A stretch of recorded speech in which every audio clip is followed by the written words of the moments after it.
Hello, everyone, and welcome to our first resilience interview with Angie Payton. Super excited to have her with us today. I feel like she's going to share some wonderful insights and with her journey and what she does. And I guess we can start with that. So, Angie, tell me what you do. Well, hi, Tasha, and anybody else tuning in later on.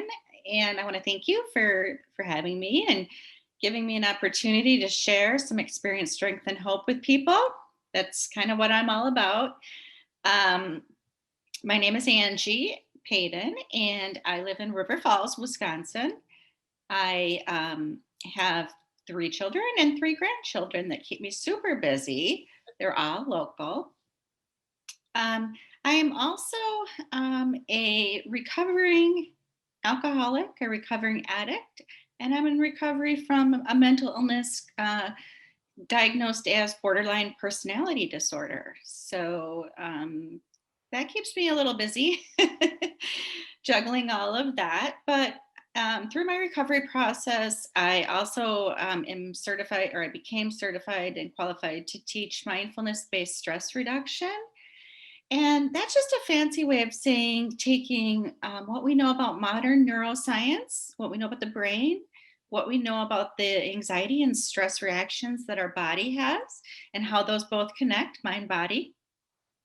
And then using ancient traditions, kind of based in a lot of Buddhism, but even more than that. So anything from meditation to yoga to mindful eating, anything that we can do to counteract that stress response that the limbic system, our limbic system, super important, that our limbic system will push on us. So we have to respond when our limbic system is in action. And so mindfulness based stress reduction just teaches those skills.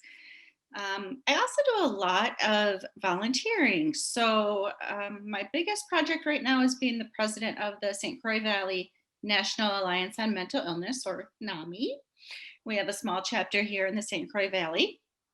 I also volunteer on several community task forces because there's a lot going on in this world right now and in our smaller communities revolving around mental illness and addiction. So one of my favorite ones I'm on right now is through the Hudson Hospital, and it's called Zero Suicide. And as a life attempt survivor, I've survived several life attempts back in my addiction. I am the lived experience person on that task force. So that is one that's really getting up and going. Also, Healthier Together is an initiative in the St. Croix Valley here, Polk, or I mean Pierce County as well. And so they have several task teams. I'm on the mental health one and the substance abuse team there. So those are exciting things going on. Prior to COVID, I also did volunteer at the St. Croix County Jail. And so bringing Alcoholics Anonymous meetings into the female inmates there. So we haven't been able to get back into the jail yet, but I'm hoping soon because that's one of my other favorite projects. Yeah, so I keep plenty busy. Wow, I can see why. That is awesome, and thank you for all that you do.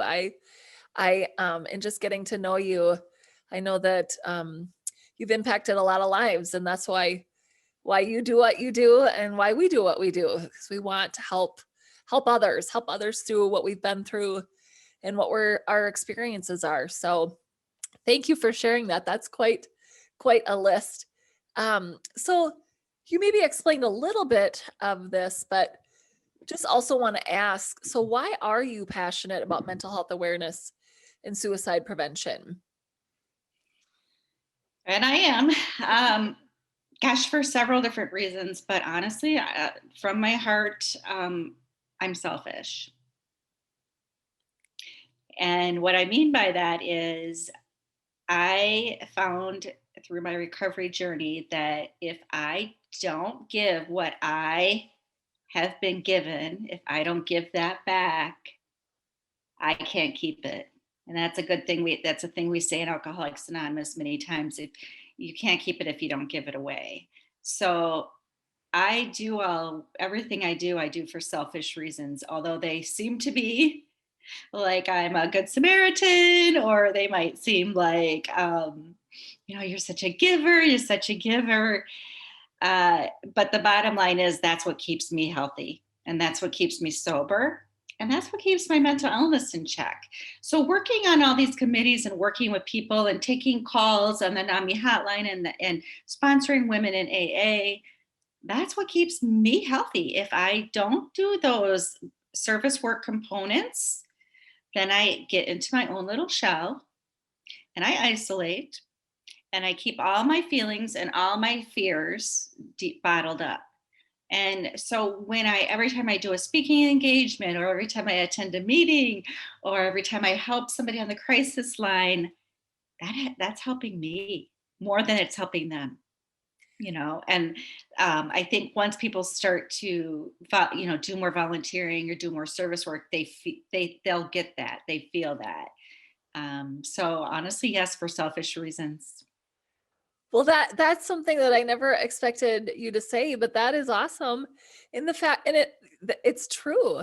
It's true. Myself, as you were sharing that, I thought people are like, "Oh, you give so much," and yeah, so it's fun, but we do it because it's so rewarding, and it does. It's what gets me out of bed every day. It's what keeps me going. So I understand that aspect, the way that you see that. But I also know that many lives have been impacted through what you're doing, and you see that too. I'm sure that's also what keeps you going, just seeing. I mean, yes, definitely. When you can help a struggling person get sober, or help a family member of somebody who's struggling with mental illness just kind of get through that day. Um, it's definitely, you get instant gratification out of that, and you get dopamine, and I'm all about the neuroscience behind all of that. And so the dopamine, the serotonin flow that you get when you help people, it's palpable. Oh, yes. I know people have asked me, "So what do you do to rejuvenate after a speaking engagement?" And I'm like, "Are you serious? The speaking engagement is what rejuvenates me." So that's what puts me on cloud Yeah. 9. So, And I think, every time you tell your story, or every time you share, it releases a little bit of shame each time, and shame is huge. With anybody with a mental illness or addiction, I'm just going to go out and I'm going out there and I'm going to say 100% of the people with mental illness and addiction issues have shame. I'm going out on a limb and I'm calling it 100%. 100%. And every time you share your story, or get out there, the shame just goes away a little bit. We were talking a little bit about Brene Brown, and I'll never ever forget listening to her saying that shame is like a petri dish, and what it needs to grow is secrecy, silence, and judgment. Secrecy, silence, and judgment. So the more that you get out and you let that secret go, the less shame that you feel. wow, that's so A big powerful. one. Oh my goodness. Yes. I'd actually I'd actually offer to say that it's even more. I mean, I feel like that's something that most of us struggle with, is shame. At some level, at some time in our lives. In reading her books, that has helped so much. Has helped me. As well, I know it's helped millions. So it's what makes her so popular and so impactful. So great. So we're talking about resilience, as that is what I'm passionate about and what I feel like I've learned in my journey. That's what makes me kind of really separates me from some other speakers, is the fact that resilience is what I feel like I can say that I'm an expert in. And if through everything that I've been through. And so when it comes to resilience, how would you describe that in one or two words? Resilience is just the ability to recognize when you might need help, and then also to have the skills, or the coping skills, to be able to help yourself in that moment. Wow. I just want to pause and let that soak in. Can you say that one more time? The ability to recognize when you need help, So recognize if you've got emotions flowing up or something coming into your an intrusive thoughts, intrusive emotions, and then the ability to use whatever coping skills that you've learned along your journey to help yourself. That's Healthy coping skills. yes. No alcohol. Right. Right. And that's Take it from me, the alcohol coping skill doesn't work out very well in the end. no, it never does. No. Oh, wow. That is, and coming from my family um has a history of alcoholism, and I actually went to um Al-Anon for a while and learned so much in that. So just hearing some of the things that you're saying just bring me back to what I some of those healthy skills that I learned when I went to those meetings. So that is a beautiful way to um, explain resilience. And would you agree that, or how do you think people gain those skills? And would you say that a lot of people don't have those skills? Right. Well, there are certainly people that unfortunately have very little skills or very little tools in their toolbox along their journey. You know, if they're early on in mental illness or early on in addiction and haven't been able to do any intensive therapies or take part in any group therapies, you know, that their skills are limited. So certainly there's people at all stages of their journey. Um, and how do they learn those skills? You know, really, it usually comes down to somebody else reaching out to them and saying, look, you need help. You aren't doing so good, you know, or I've noticed this about you. And usually it comes down to that person needing some professional help. You can certainly do your own research and learn your own skills by yourself, but I think it helps greatly if you hook up early on with a professional. So yeah, you can be at all kinds of spectrum on that skill building level. Thank you for sharing that. And what type of person embodies resilience?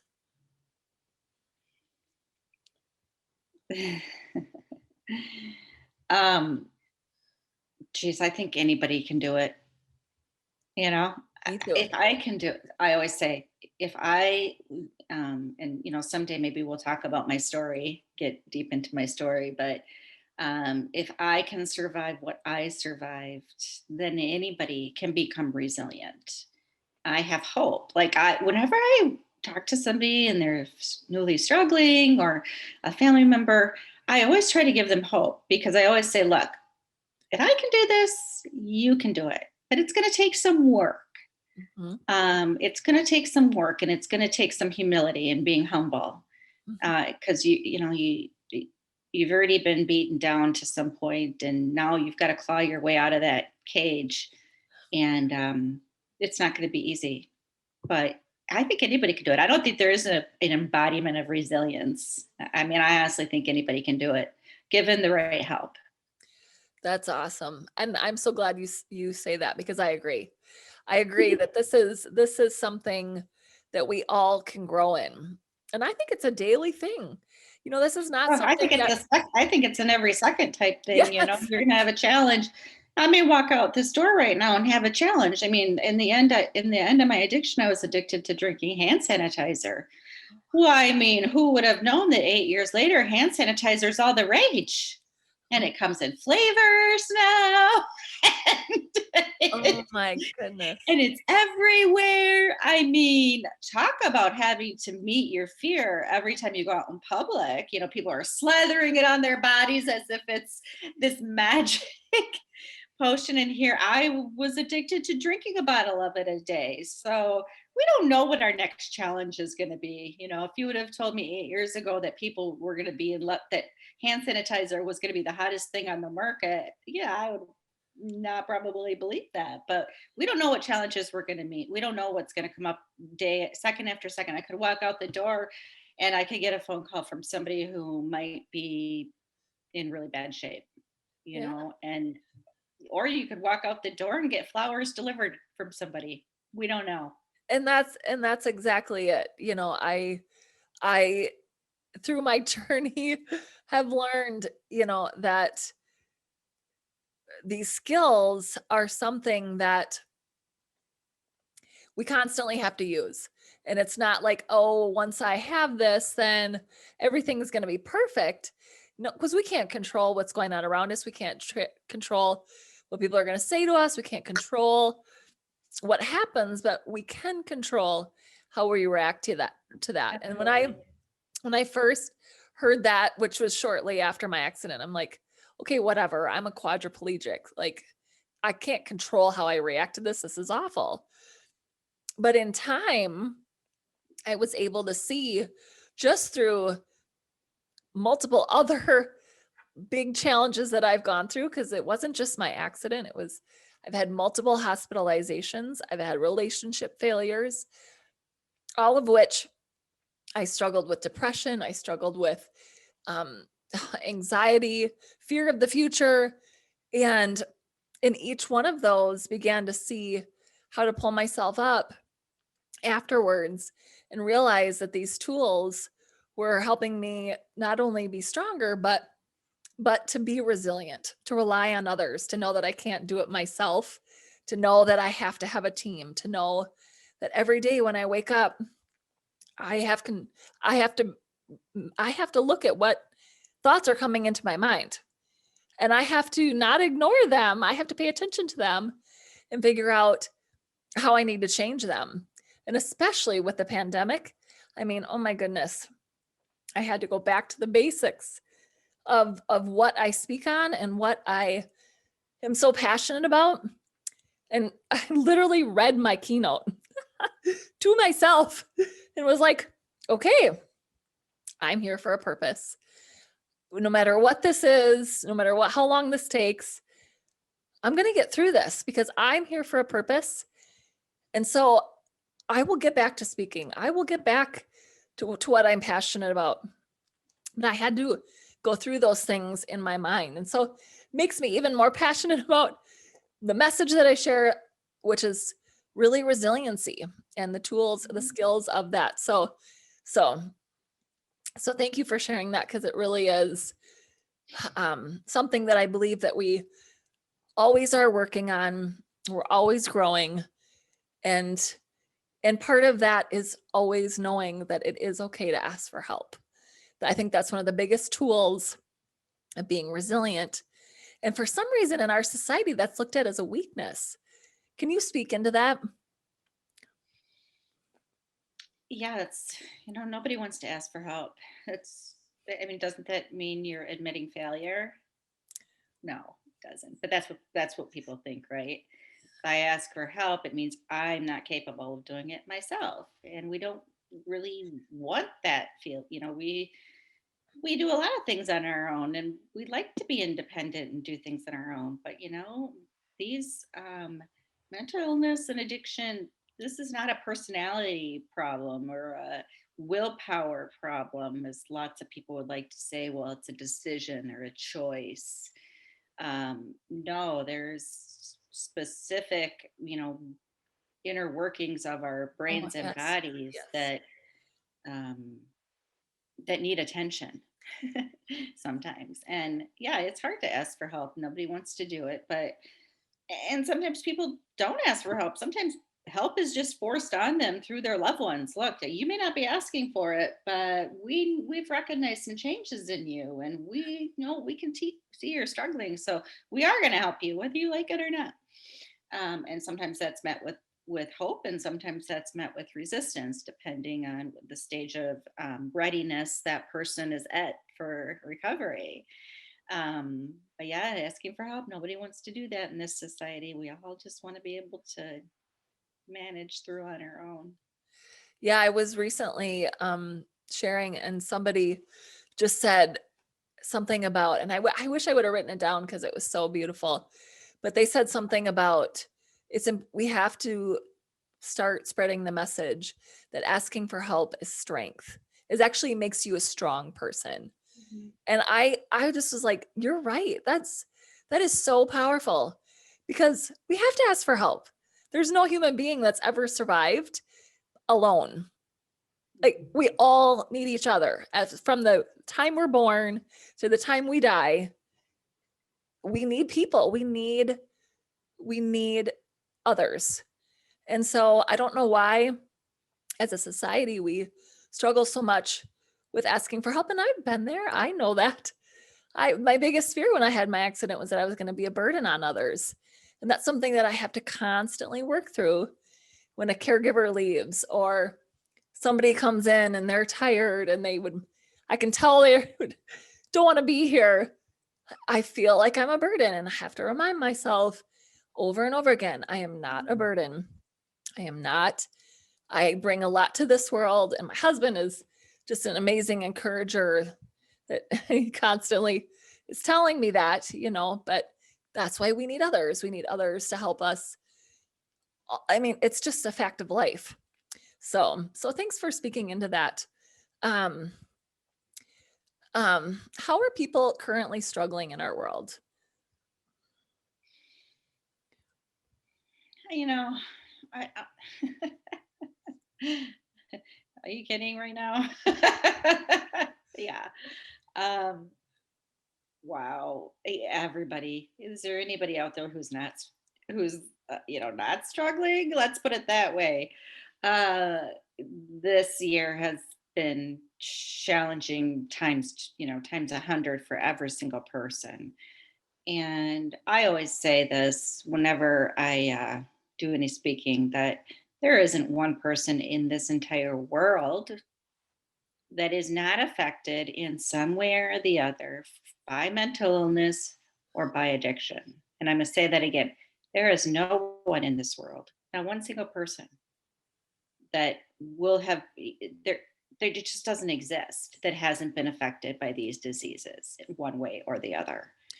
That's how prevalent this issue is. Now, does it get any attention as being that prevalent? Not at all. Not at all. Do we as a society accept that and try to do something about it? No, no. It's probably the most under acknowledged issue that's ever existed in humanity, under acknowledged. And I don't know if that has something to do with stigma still, although I would hope after all these years that, that stigma's being reduced. If it has to do with just the enormity of the problem, like how do we solve a problem that affects every single person in the world? And there's no shot for it. So there's no vaccine, there's no magic pill. I think that might be an issue. I think, we want quick fixes. If somebody gets sick, my gosh, go to the doctor tomorrow and get a pill. Or if you break your arm, you got to go get your cast on, and that fixes it. This is a problem that isn't fixable. I mean, the most we can do is address the resiliency of recovery. And I don't think as a society we do that at all very well. Certainly as communities, we do a better job as a society in the whole. I think the community grassroots organizations definitely are out there trying to do something, but do we do it as a entire humanity? No, not at all. Wow. Well, that is, and wow, that's really powerful. I and I think, I mean, I've definitely seen, um, I feel like more done than it's ever been done. But yeah, we're a long ways from um, really eliminating stigma and but we can only move forward and do our part. So how do we as a society improve? I mean, what do you think is the solution? Well, I mean, I like, again, the grassroots, the community initiatives, those are coming a long way. I mean, from when I first got into recovery 10 years ago or so, we didn't have these task forces, and we didn't have make it okay presentations and advocates. There was literally nothing. So we have come a long way in 10 years, at least as a community here. And I'm sure every community is probably doing their part in addressing these issues. As a society, I just think until I hate to say it, but until we embrace the fact that everybody is affected, and I don't believe in big governments. I don't think this should be a government run thing. I just think we just keep, all these suicides and drug overdoses and, all the celebrities that have passed away from this. And we just keep putting it under the carpet. And it's like we become desensitized to it, Mhm, mhm. giant, huge names passing away from mental illness. And then, obviously the violence that's can happen, but we just keep saying, oh, that's just the way it is. That's just the way it is. So I don't know what the answer is. I really don't. I can't answer, what should we be doing? Um, because I'm not sure. I don't know but what you're doing and what other grassroots organizations are doing, it's helpful. It's helpful so that, Well, that's what fuels me every day is looking. I have Logan's picture up in my window, which is what I'm looking at from my desk out, and it's on the top. It says our why. He's the reason that we just don't want one, and we don't want another family to have to go through what his family and loved ones went through, and so it's what it's what fuels us. So kind of along that same lines, in what ways do you teach resilience through the work that you do? oh yeah. Mindfulness based stress reduction. Some people refer to that as MBSR, mindfulness based stress reduction. Um, and I first learned about it down at the Mayo Clinic in Rochester when I went there for treatment. My kidneys had shut down, and I was pretty sick, and I was sick in the head. I had tried some life attempts, and I was first introduced to what resiliency was, and what skills were, what tools in your toolbox are, down at Mayo Clinic, because their treatment for mental illness and addiction is and should be the model for our entire society. It's rooted in mindfulness. So, and also their chronic pain treatment at Mayo Clinic is rooted in mindfulness. So, what I learned along my journey was that stress response. What is the stress response, and what does it do? How is there a mind body connection? And then, most importantly, how do I recognize I have feelings? Because um, many people with mental illness and addiction have emotional voids. Um, we either don't have emotion, or we have too much emotion, or we can't recognize our emotions at all. And so, a big part of emotional recovery is recognizing what emotion you're having at any given time, assessing whether it's appropriate. Is it too strong? Is it not enough? Am I overreacting, underreacting on that emotion? So acknowledging that, and then it's kind of like a flow chart. If the emotion is um, too strong or too weak, so it's not maybe appropriate, then what do I do? Do I have to do some cognitive thinking on that? Do I have to put myself through what ifs?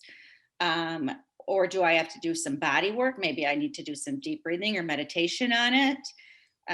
Just kind of figuring out that flow chart. Where's is it something that I can take through to the end, or is it something I need to act on with outside help? So can I help myself through this? Because if I can help myself through it all the way down to the end of the flow chart until that emotion is regulated, then I'm practicing resiliency. If I can't, and it's just a bigger issue, then I need to know to, like you said, ask for help. Um, so that's part of what I teach, and what I learned and what I teach. So everything I teach is something I learned first. Um, that's why it's so easy for me to talk about it. I don't need notes. I don't need anything like that because this is something that embodies my recovery. I had to learn these skills first. I had to learn how to use them and how to apply them every second of every day. So then that's in return why I went to go to study at University of Massachusetts Medical School. That's why I went there to, to learn how to teach this because it's so dang powerful. Yeah. Um, so yeah, that's big. Emotion regulation. So mindfulness, emotion regulation. And then of course we always have interpersonal relationships that we need to learn how to navigate. And so definitely that is a huge component. And then just anything around distress tolerance. I don't think we talk enough about distress tolerance. Distress tolerance, I'll just explain what that is. It means in a moment of extreme stress, what do you do? So if something, if you just are notified of a death of a loved one, or if you just lost a job, or just anything internally, shame that you deal with that comes bubbling up. So it doesn't always have to be external, it can be internal. What are you going to do in that moment? What kind of choice are you going to make for yourself? Are you going to go lay in bed and cry about it? Are you going, this also works with chronic pain when you get a migraine headache. Are you going to go lay down and then ruminate on that pain more and make it worse and worse? Or are you going to choose one of your skills, one of your distraction skills, maybe, and actually distract your mind away from that pain? So distraction, distress tolerance has a lot to do with distraction. What am I going to do in this moment so that my mind and body aren't thinking about that anymore? Yeah, so distress tolerance is really a big component of what I teach, especially when working with addicts. What do you do instead of grab that bottle of vodka? It's just so habit, it's so habitual. I feel pain. I know if I drink that pain will go away. That's something that's hardwired in your brain. It takes a lot to unwire that connection. So distress tolerance is huge, huge. Wow. Well, thank you for sharing that. I feel like we can do We could. a whole video on that one alone. That is really, that's, Yeah, and isn't distress tolerance, isn't that just really the key to resiliency? yes. Oh my goodness. Because yes, there You are, know? again, and I've had friends that have gone through the chronic pain clinic at Mayo Clinic and just have come out with so many tools that Yes. Yeah. have kept them off, the oxycodone and the heavy things that were stealing so much from their lives. And so Yeah. it really is something that I've seen firsthand Yeah. from, We had a wonderful journey. I was down at Mayo Clinic for, a couple months for my addiction. And then a year later, my daughter started to get ill, and turns out she had fibromyalgia, but we didn't know that. Um, but a year later, we went back down to Mayo Clinic and enrolled in the pain clinic, and we did the pain clinic together. And so funny, on the first second we sat down, they put some folders in front of me and a folder in front of Carrie, and it was all mindfulness. And Carrie, and by then I was already deep into mindfulness. I mean, I was meditating every day and teaching yoga. And Carrie's like, I think we're going to like this. I that's, had no idea that their chronic pain clinic revolved around mindfulness. It was super fun. yeah. And that, well, and that just shows that how much it helps and what a Mm. difference it makes. So that's awesome. Well, my next question was, in what ways do you think resilient skills benefit people? I think we've touched on that, but is there anything else that you can speak into that? Yes. Learning, I think after people watch this video, they're still going to have some questions. And I think we're talking vaguely here about skills and tools in our toolbox and resilience. I mean, we're still pretty vague. Um, and so I guess I will give some examples. Great, I great. think that would be helpful because, Yes. we're talking about these things, but that we're not really diving deep. Yeah. But examples of skills that you can learn, and these can be learned via group therapy. If anybody is familiar with dialectical behavior therapy, also known as DBT, um, if you know what that is, then you probably hear the things that I'm saying that relate to that dialectical behavior therapy, because that also is a very good resource. So I took the year-long dialectical behavior therapy. It's a year-long therapy. It's a group and individual, and it's based on Marshall Linehan's dialectical behavior therapy. So do some research on that, especially if you want to learn more about that distress tolerance, if you want to learn more about emotional regulation, interpersonal relationships, and mindfulness, just Google dialectical behavior therapy. So this is ways that you can do some preliminary research. You could also Google the mindfulness-based stress reduction, and key key skills that I teach specific to MBSR would be meditation, body scan meditations, walking meditations, mindful eating, mindful movement or yoga, object meditations, all kinds of sensory meditations. Mindfulness based stress reduction revolves a lot about using all five of our senses. Um, so those are also skills that you can learn. And then I talked about distraction skills. So instead of, like I said, when you have a migraine, the worst thing you can do is go lay down, because all you're going to do is your mind is just going to process, I have a migraine, I have pain. And your substance P, which is part of our just part of our central nervous system, substance P is what our body uses to signify pain. It's a neurotransmitter. And so when we lay down, when we have a migraine, our substance P just keeps going, here, you have a headache, you have a headache, you have a headache, you know? So you do go distract. So say you go do a puzzle, or say you go take a walk, or say you just do some cooking or whatever you love to do, that migraine's going to go away a lot faster, because you're not going to be reprocessing that substance P over and over and over again. So that works as well with mental illness, or if you're an addict and something triggers you and you feel like you need to drink, find something else quickly.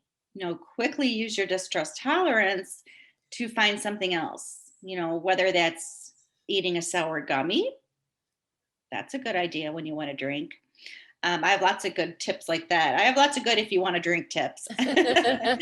But those are what we're talking about when we're talking about skills, is things that we can do to distract ourselves from the impending and acute stress that we're having. Wow. That's wonderful. I've actually never heard that about migraines. So that's really interesting. Worst thing you Um, can do is lie down with any I kind of pain. With any kind of pain, the worst thing you can do is not do anything and sure, then just sit and suffer, because sure. you're going to continue to suffer. That's just how our brains work. That's just a fact. Wow. So now in sharing those skills, um, maybe you could just share a little bit more of how it those because I want to give people hope of why they should do these skills. I mean, really, how does resiliency benefit people? Well, it definitely makes life easier. I'll say that about it. When you're not in a constant, state of fear, or a constant state of pain, chronic pain, or a constant state of confusion, when we use our coping skills, and we do all the variety of things that we've learned along our paths, it'll make us happier in the end, because we're not suffering. So resiliency combats suffering. Hmm. um, so the more resilient, the more tools we can have in the toolbox, the more skills that we can learn and use them. So it doesn't do any good to learn them and then not be able to use them. And I will say this about medication, because that's the question I'm always asked: where does medication fit into this?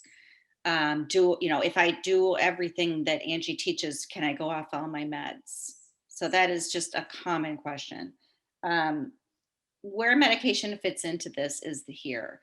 Sometimes we have overwhelming emotional charges going on, so high, way up here, that we literally cannot grasp the fact that I might need to go do some yoga or that I might need to do some distress tolerance. It's beyond that point. What medication does is it can actually take you down to here so that you can actually use your brain and use your skills. So there are some people that skill building is not enough, and I'm one of them. I do have to take medication. Um, and the reason I take it is so that then I can actually use my head and use my skills for the rest. So medication can fit into your resiliency if you've been properly diagnosed and you have proper medication. So that's where medication fits in. It helps take us from here to here, so we can use this. And I'm so glad that you brought that into this, because that is where so much stigma comes into medication, and it's something that I have never understood. I mean, when I had my accident, I was on depression medication for a long time, and obviously needed that, but I take medicine every day for my spinal cord injury. And it helps me live my life. If I didn't take that medicine, I would have so many issues that would keep me from living my life to the fullest. It would keep me from speaking. It would keep me from making time with my friends. I mean, it just would impact everything, including Yeah, muscle relaxers. Because yeah, for sure. my leg spasms, it's a Yeah, part because there's a disconnect between my yeah, brain and my spinal cord because of my spinal cord yeah, injury. So it kind of throws my body into these muscle spasms. And and so, but I never feel shame taking that. That's just a fact of my life mhm, that helps me live. And it can get annoying sometimes, but it's just what I do. It's part of my new normal that I learned. And so I try to let people know that it's the same with medication for your mental health. I mean, our brain is part of our bodies. We have to remember that there's no separation. Our brain is an organ that needs attention, we need to take care of, just as you take care of your heart, your liver, your kidneys, whatever. If you had any ailment, if you had any went into the emergency room and they said you have an infection, you take an antibiotic to get better. And that's what we have to remind ourselves. We have to eliminate that stigma to know that it's okay to take medication. It's okay to yeah, use that, and to always under a doctor's care, like you said, with a diagnosis, with proper diagnosis, and being honest with your doctor of how you're feeling. That's another thing that I know people that are struggling, don't want to tell doctors how they're exactly feeling.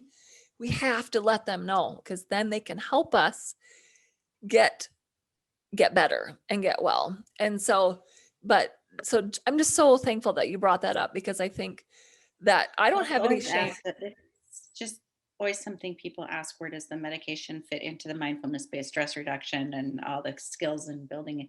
And I just say, look, it's going to take the edge off, which will give you maybe a little bit more power, but it's not a magic pill and it will not fix anything. For sure. It if medication will not fix anything, what it does is it gives you just maybe enough clarity to get into your skill building, and then it's Right. all up to you. Yeah. You got to do the Yeah. hard work. Yeah. All the medication's going to do is open the door so you can get in, but you got to navigate the room yourself. And that is, everything that I teach, everything that comes with resilience, it is work. It's not just going to fall into your lap. But when you do the work, it's worth it, right? I mean, wouldn't you agree with that? Yeah, there's no peace in your life if you're suffering. So, it's about ending suffering, really is. It comes down to, you know, suffering is inevitable for everybody. We're all going to suffer. I mean, that's just, you know, well, it's like Buddha said, it's a given. We're all going to suffer, but what are you going to do about it? Right. Right. So then, a lot of these things we've touched, but what is something that you're doing right now that gives you hope for the future? Well, in my own personal life, I am filled with tremendous hope compared to what I was 10 years ago. As destitute as you can be is what I was. And so much so that I didn't even want to be here anymore. I just wanted the pain to end. And so for my personal life, I couldn't be more happy. I couldn't be more ecstatic about the future. And then as far as what I'm doing right now that else gives me hope is these kind of things, connecting with people that are advocates and connecting with people that do care and working on those committees and doing the public speaking and working with sponsees. And um, I know there's a I know there's just a tremendous amount of care in the community revolving around trying to help people that are suffering, whether they be the person suffering or the loved one of the person suffering. So there's a tremendous amount of work being done in this area. I mean, I wish, yeah, like I talked about globally, and I wish there was more. Like I wish it was more of a global thing. But I'm super happy to see all of the grassroots organizations and things like what you're doing, Tasha. That gives me a lot of hope because that means we're we're gonna spread awareness, and we're gonna try to shoot down stigma wherever we can. And like I said, if I can do it, anybody can do it. So I have hope for anybody I come across, anybody's path I cross, I have hope for. That is that's awesome. And I guess that kind of really um I had the last question that I have is what can the average person do to help others in these difficult times? I think that kind of all comes, just what we're talking It's about. the hardest part, right? Being that it's the hardest part. Being the loved one is sometimes more is harder than being the person that's actually suffering from the disease, right? Whether it's a physical or mental disease, sometimes the loved ones I feel suffer more. Um, and it's extremely hard if you're trying to help somebody who isn't ready yet. So there's a huge difference between helping somebody who's ready and who's not ready, who's in acceptance and who's in denial. um, it's two different things, right? It's completely two different things. And so for the people who are ready for help, there is the resources. There's your county health and human services. There is your private providers of mental health services. There is your United Way and all your nonprofit organizations. So for somebody who's ready for help, the help is there. But if somebody is ready for help, there are places to go. And the internet is awesome. Like I said, you can Google dialectical behavior therapy or Google mindfulness based stress reduction and go on Amazon, and there's 1,000 books on this. I mean, there's resources out there. And then if somebody's not ready, oh, the ones that are still in denial or not even in denial, just not even awareness, just don't have full awareness at all. That's the tougher case. I mean, that when I get those calls, those are the hardest calls from the loved ones, and I honestly think that God's journey for us is um, is going to take place whether we want it to or not. And unfortunately, some of those journeys end differently, depending on what phase of readiness somebody is in. So the harder question is, what do we do for somebody who really doesn't want help? Those are the tough ones. And I guess that's, in my experience, I've seen that. I've had a lot of parents approach me, my daughter's struggling. What do I do? How do we help her? How do we make this? And I actually went to my friend who's a mental health counselor, and I said, "What do I say to that? I don't know what to say, because I'm learning as we're going in this." And she said, "You have to tell them the best thing that you can do for your loved one is take care of yourself." That's true.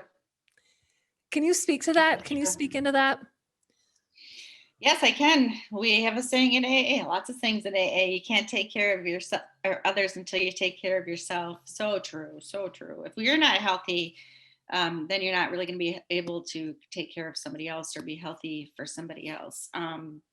So that's definitely what in every phone call I end with make sure to take care of yourself first.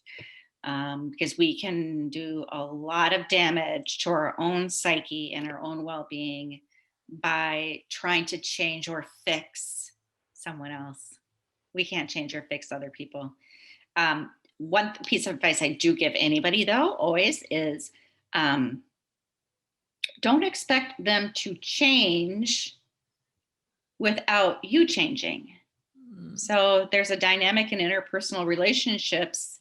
The loved one usually wants the person who suffers to change and get fixed, but the loved one is still going to be the same, and that never works. Everybody needs to heal, so that's why taking care of yourself is so important. I also think that what I usually try to tell people is spend time with that person. I love the fact that people will call me and say, I have a brother in North Carolina, and then give me the whole story of the brother in North Carolina, but yet they haven't seen him in years, but yet they want him changed and fixed. No, you need to spend time with these people that are suffering. They're craving human relationships. They're miserable because they don't have human relationships. And I think people will find that if you try to build your relationship with that person, the fixing will come naturally. So we always try to fix people without working on the relationship first. Once you build a relationship with that person, then we can work on, what can we do next. But yeah, I would say spend time with that person, take them to a movie, garden with them, go over and clean their house for them, or try to relieve some of the stress that you can for them. There's no fix, but you can help them. that's awesome. Awesome advice. Thank you so much for speaking to that, because I can just, it's a question that I'm constantly asked, and I feel like we're going to help a lot of people today that are listening to see, hey, I can do that, because sometimes Yeah. it feels so overwhelming, like how do I help? But yeah, if you can take them to a movie, that's doable. That's, I mean, that is simple Yeah, have steps. them over, make a dinner for them, have them over for dinner. Or, like I said, I get so many calls from people who are estranged from the people they want to fix. It's like, have you tried spending some time with them, giving them some love, maybe giving them a little appreciation? No, because I don't want to be around them. It's like, no, that's the key though. The key Yeah. is they want you around them. Yes. Right. Yeah. Yes. It's a Oh, hard one though, because yeah, it's a hard one, but it does help. It yes. does help. That is, that's awesome. Well, I want to thank you so much for your time today. And I guess the last question that I'd like to ask is just this. If, say, someone today is watching and they're struggling, what's your advice from everything that you've been through, from all, from what you've learned in your journey? What's your advice for this person that's maybe feeling hopeless, that's maybe feeling at the bottom and wanting to know how to go up from here?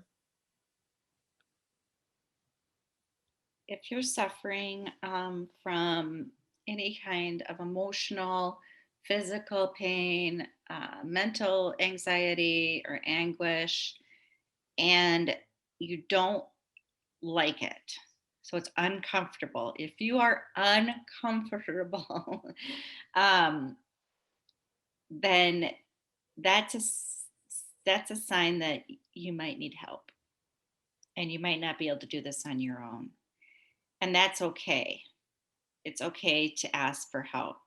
And fortunately, we do have the internet, so you can actually do a lot of research on your own now, which in the past wasn't possible, but now we do have an abundance of resources available to us whenever we need it. Um, but there's also help locally for you. There's also help within your loved ones in those circles.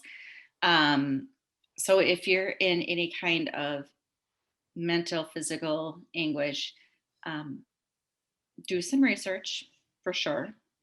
Make some phone calls. Get in touch with local agencies to you, and friends and family. Friends and family are key. If they're not involved in your life's journey, then you're always going to have that meaningless feel, because we crave human relationships. Our whole happiness is really based on how we interact with other humans and animals. If you love animals, that counts too. Um, but yeah, so I would say seek help. Don't isolate. So worst thing you can do is isolate, which is why this COVID thing is so awful for addicts and people start struggling with mental illness, because isolation is for the worst thing for us, for sure. So, don't isolate, just put it out there. You are going to find that if you put it out there, whatever you're feeling, whatever you're struggling with, that shame is going to be cut in half as soon as you put it out there. As soon as you put it out there, you're already halfway there. You're already halfway to recovery. Just that acceptance and putting it out there is really that's the first step. That's the first step. And there's something to be said for the 12 steps too, as well. Not a huge AA, or I mean, I definitely go to AA and I practice the principles, but the 12 steps are actually really powerful. They're really powerful. So if you don't know what the 12 steps of Alcoholics Anonymous are, they apply to mental health, they apply to drug addiction, they apply to daily life, they apply to anything. So look those up too, because that sometimes that's helpful. And then your faith, whatever. I mean, if it's a higher power, if it's God, if it's your community, whatever you have faith in, that could be, that can be very helpful, especially if you are part of a faith community. So faith can be very important as well as professional help. So, all these things: professional help, faith, your faith community, your family and friends. These are all components that can fall into place and help you recover. Wow. Thank you. So helpful. So wonderful. Angie, if people want to get in touch with you, what's your information? The best way to get in touch with me is through email. And my email address is Angie, Angie, at angiepayden.com. So Angie at ANGIEPAYDEN.com. And shoot me an email if you've got some questions, or you can reach out to Tasha, and she can get a hold of me as well. As far as as far as teaching goes right now, my studio where I teach at is still closed. So I don't have any public classes right now. The only thing I'm doing right now is the individual coaching. So the individual mindfulness coaching is something that I do a couple times a week with a few people. We don't do anything in groups yet, so the individual is kind of the only thing I can offer people right now. But I have that coaching session going on. My website is www.mindfullifescaping.com. So it's mindful, and then instead of landscaping, it's lifescaping.com. I love that. Yeah. That's awesome. And we'll put links to all of that down Yeah. below. Look at that. Yeah. So then everybody Yeah. can have just click on that and it will get to your Yeah. information. And So as far as the NAMI, the National Alliance on Mental Illness programs going, we are not live in those either right now. But we do have Zoom meetings going. So if you need more information about that, let me know. and are those support groups? They are. There's a peer support group and a family to family support group. Yes. So that I think would be a great resource for, we'll put a link down below for that too. A great way. The other great resource in the St. Croix Valley here is dialing 211 from your phone. Dialing 211 from your phone will connect you to um, the United Way crisis line, and well, I shouldn't call it a crisis line, but the United Way helpline. And they have this thick of resources. So if you need a resource on an eating disorder, if you need a resource on um, autism, or whatever you need a resource on, they have the resources available for you. So dial 211 if you need a resource like that. And if they're not in Pierce, if they're not in Wisconsin or Pierce County, I think it's only Pearson St. Croix. okay, well, we'll Maybe put, Polk. They might be Polk County too, but I'm not 100% sure. Polk County, I'm Sure. sorry. well, we'll do the research and put, if there's I'm sure there's a website nationally that we can Yeah. Yeah. connect to. So we'll put that down below. Also, we want to get as many resources. Yeah, for I all- don't know that it's active in every single county. I know it's active here, and I mean, it's a nationwide thing. I just don't know what counties have activated it, Sure. because it is county specific. So when you dial 211, you're getting somebody that's county specific. Got So that's why I don't know if it's implemented in other Okay. counties.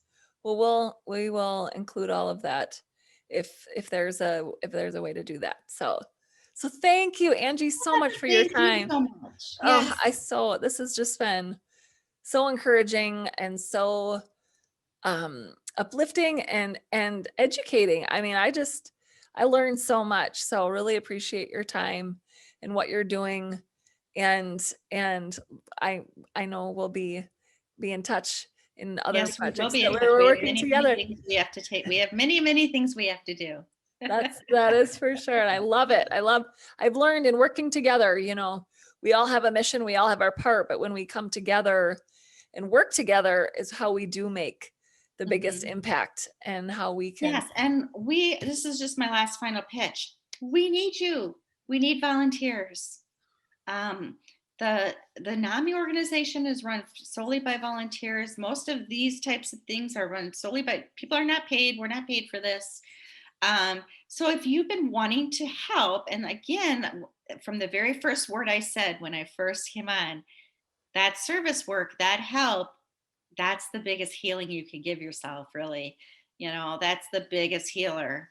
So if you're feeling empty, or you feel like you're craving something, or you need something different, just consider helping. Consider being a volunteer, and let me know if you need resources on that. Wonderful. And we'll put a link to that too down below, of just how they can become a volunteer. So that I've said that all along, man, when we get out and help others is how it fills us, it gets us outside of ourselves, and it is just so rewarding. It just makes life so worth living. So thank you for. Thank you, Tasha. Yes, well, we'll be in touch. Okay. And thank you all for joining us today. Please click on these links below. Please get in touch with Angie. Please use these resources that are available, because Yeah, there's hope. yes, your There's life hope. matters. There is hope, and I'm living proof, and so is Angie, that the power of resilience and how these skills of resilience can help us get through these difficult times. So thank you all for joining us, and we'll see you again soon. Bye-bye.